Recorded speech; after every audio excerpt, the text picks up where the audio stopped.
29 años después de aquella primera experiencia que fue la ciudad de los niños, ¿cómo percibe este momento, Francesco? Con mucha emoción, como siempre, pensando en una ciudad que sigue convencida que vale la pena confiar en los niños y hacer lo que podemos para que los niños vivan mejor posible su experiencia porque sean mejores ciudadanos. Porque yo creo que esto, por un responsable político de la ciudad, no debe sorprender. Me gustaría que no fuera sorprendente. Una ciudad que pueda ser vivido por los niños es una ciudad que puede ser vivido por todos. ¿Qué se ha logrado hasta ahora en estos 29, casi 30 años? Bueno, en las ciudades que asumieron el proyecto y lo llevaron por adelante con coherencia, yo creo que ha cambiado mucho, tanto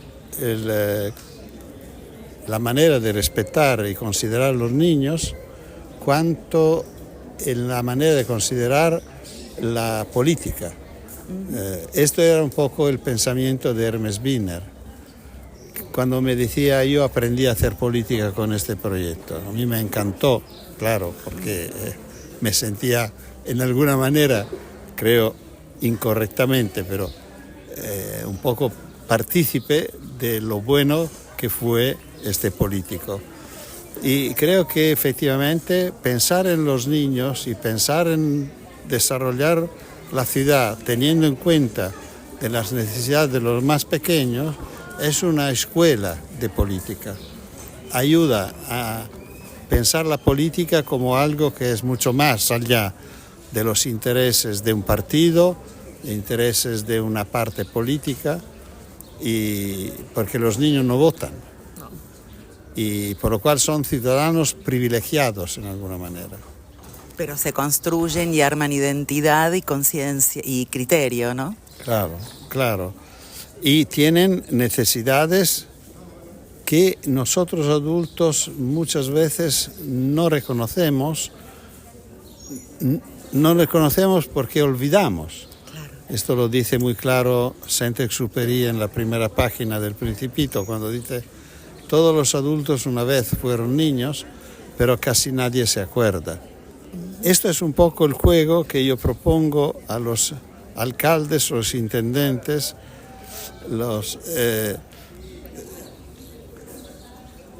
son adultos y como adultos olvidaron su infancia, son rodeados de personas válidas que eligieron ellos, que son sus colaboradores, sus asesores, sus secretarios, pero que tienen todos este pequeño defecto, son adultos, por lo cual llama a los niños y dice: ayudarme con vuestro punto de vista.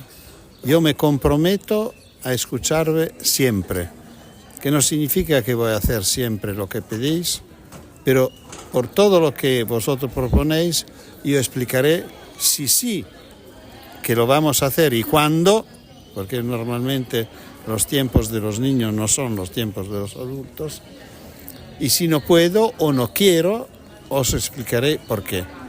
Esto es una relación muy correcta y normalmente las propuestas de los niños enriquecen la ciudad y la enriquecen en esta parte que normalmente no se considera, porque es la parte que interesa a los pequeños, los débiles, los desafortunados, los últimos.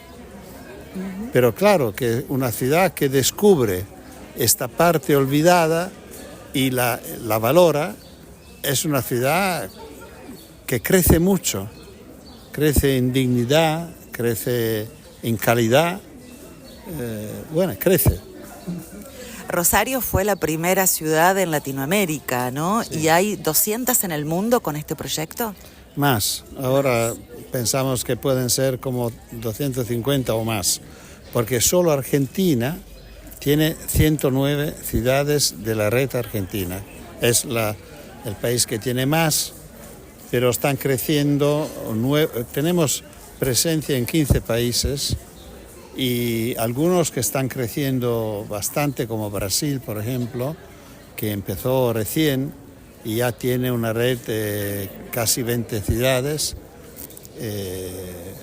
con mucho compromiso, con mucha capacidad de interpretarlo de una manera muy original, muy conectada con el juego, con la autonomía de los niños, que es el tema actual. Hoy lo que nos preocupa más es devolver a los niños el juego. ¿Y qué rol juega el espacio público allí cuando hablamos de protección, de temores de los padres y de sociedades con problemas ciertos de seguridad como la nuestra? Hay que hacer siempre cuando hablo con periodistas, no me gusta, pero siento que tengo que decir que vosotros tenéis mucha responsabilidad en esto. La sociedad que presenta hoy la información es la peor que tenemos. La tenemos, pero no es toda. Pero es la que se ve en la televisión.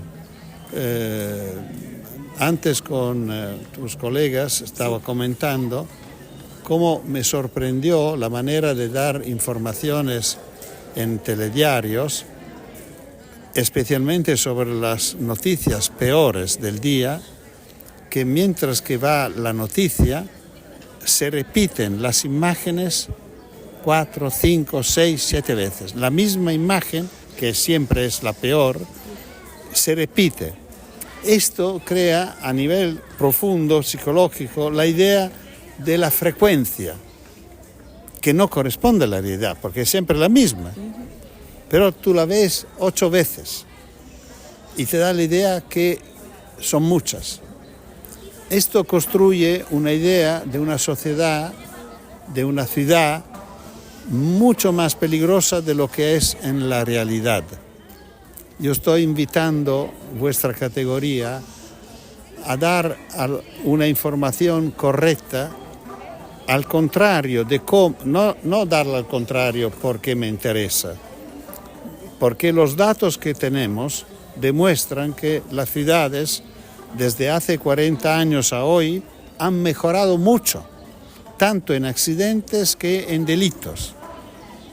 Y nadie lo dice, nadie lo presenta, por lo cual esto crea una imagen o una idea popular muy profunda y muy presente, que la ciudad de hoy no permite la salida de los niños de su casa respecto a cuando fueron niños los padres que están pensando esto.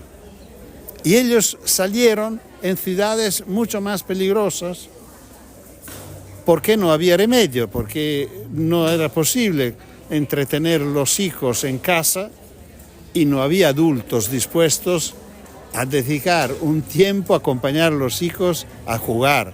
Era ridículo pensarlo, y era ridículo decirlo, y era ridículo hacerlo. Yo pienso, siempre me divierto mucho a pensar si mi padre decía una cosa así a sus vecinos. Se morían de risas, que el señor Tonucci tenía tiempo libre para ir a jugar con sus hijos. No existía. Y nosotros se salía porque la casa no tenía nada para entretenernos. Esto, por ejemplo, estudiar lo que ha pasado de los años 80 a hoy, porque estamos pensando que esto fue el momento del cambio, de cómo la familia, la ciudad, se reorganizó para entretener a los niños. En casa, la niñera principal pasó a ser la televisión. Sí. Y después la costumbre de acompañar a los hijos. Por lo cual, la madre helicóptero, el padre helicóptero, es decir, gente que sigue pasando mucho tiempo a hacer nada. Porque este tiempo es perdido. No en el sentido que decimos que el tiempo perdido es muy bueno, es un tiempo tonto, porque especialmente a la mamá, le toca pasar horas acompañando y esperando. Si lo llevas a la piscina, esperas allí a no hacer nada. Las actividades de los niños. Bueno, las actividades de los niños. Por lo cual, los niños hacen actividades que siempre son de tipo escolar, a pesar que es natación, a pesar que sea fútbol o danza, son escuelas, no es juego. Por lo cual, el tema que hoy nos preocupa más es esta reflexión que desde los años 80 los niños perdieron el juego. Esto es dramático. A nivel cognitivo, no tenemos dudas los que estudian el desarrollo del niño que el juego es la experiencia más importante no de la infancia, sino de la vida. Los niños aprenden mucho más jugando que estudiando. Pero el juego necesita autonomía, libertad, por lo cual pueden jugar si lo dejamos salir. El verbo jugar no se puede conjugar con el verbo acompañar, vigilar, proteger, controlar, sino solo con el verbo dejar. Los padres tienen miedo. Bueno, mi padre tenía miedo, pero no tenían remedio. Pero también se da una comunidad en los barrios de los niños jugando en las veredas, ¿no? Sí, había comunidades, pero los niños, si salen, reconstruyen comunidades. Nosotros tenemos datos que nos dicen que donde hay niños que van a la escuela solos, que salen por la tarde a jugar, vuelve una atención ciudadana y esta atención, por ejemplo, incide mucho sobre la seguridad. Aquí mismo en Buenos Aires, en los años 80-85, en este 5 años, se desarrolló una experiencia en Almirante Brown de autonomía como defensa después de un hecho muy grave, de una violación de una niña. Yo leí esto en los periódicos, sí, porque me involucró esta experiencia, porque en el debate de la gente para ver qué podemos hacer para evitar esto, después de examinar temas de policía, de cámara, de video y tal, llegaron a decir, ¿por qué no hacemos lo que dice este señor italiano? Y propusieron, es interesante porque frente a un hecho dramático de una violación de una niña que iba a la escuela con su madre, decidieron que los niños vayan a la escuela solos, pero involucrando los comerciantes para que fueran puntos de referencia si los niños necesitan algo. Bueno, después de 5 años, la ciudad de Buenos Aires hace un congreso internacional sobre seguridad urbana. Yo soy invitado, por lo cual lo que estoy para decir lo escuché con mis orejas.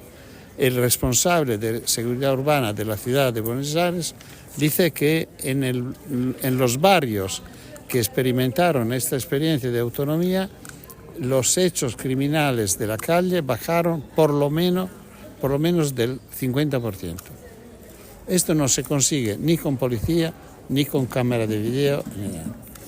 Lo saco un poquito de tema, un poco uniendo Frato, el Francesco dibujante, artista. ¿Cuánto ayuda el arte como herramienta a los niños? Aquí el tema se hace amplio, porque para mí, cuando me hablan de arte, yo pienso a 2 cosas profundamente distintas de mi vida. Porque yo soy artista en el sentido tradicional del término, pinto, dibujo, pero en serio decimos, retrato, paisaje, natura muerta, obra, esculturas, cerámica, he hecho de todo. Pero esto es secreto, en el sentido que la gente no lo sabe, no lo conocen, nunca he hecho exposiciones. ¿Por qué? No lo sé, porque se ha quedado privado, no lo sé, nunca lo he pensado y me da miedo pensarlo. Bueno, vergüenza quizás. Bueno, falta de evaluaciones, no sé.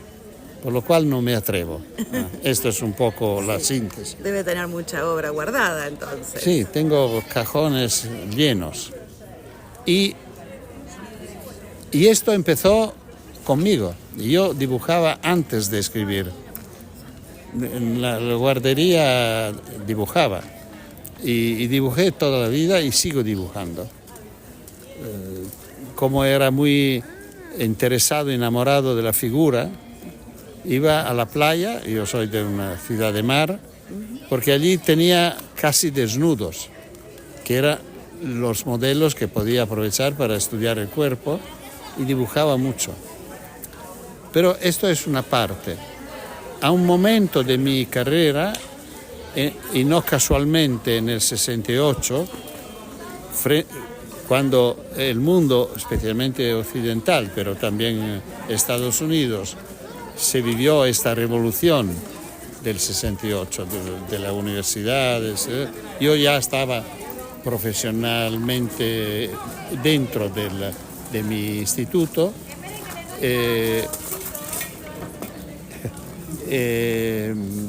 Pensé de adoptar estas figuritas para comunicarme con el mundo de la educación de una forma más directa. Por lo cual hay una diferencia profunda entre este uso del dibujo y el otro uso del dibujo. Que el otro uso del dibujo es inútil, quiere ser inútil. Es decir, no tiene objetivos o finalidades o uso. Es gratuito, es inútil. Esto no, esto tiene mensajes y intenta darlo y consigue darlo. Y por lo cual Fratto es una forma de comunicar con el mundo adulto a defensa de los niños. Y diría que el truco fundamental es que Fratto intenta decir lo que los niños no pueden decir. Y por esto produce un efecto muy raro que es la risa, y lo que ríe se da cuenta que está riendo de sí mismo. Y la ternura. Por esto produce ternura y pentimiento, ¿cómo se dice? Arrepentimiento. Arrepentimiento. Por lo cual, porque yo me doy cuenta que estoy riendo de mí mismo. Claro. Bien. Francesco, muchas gracias. Nada.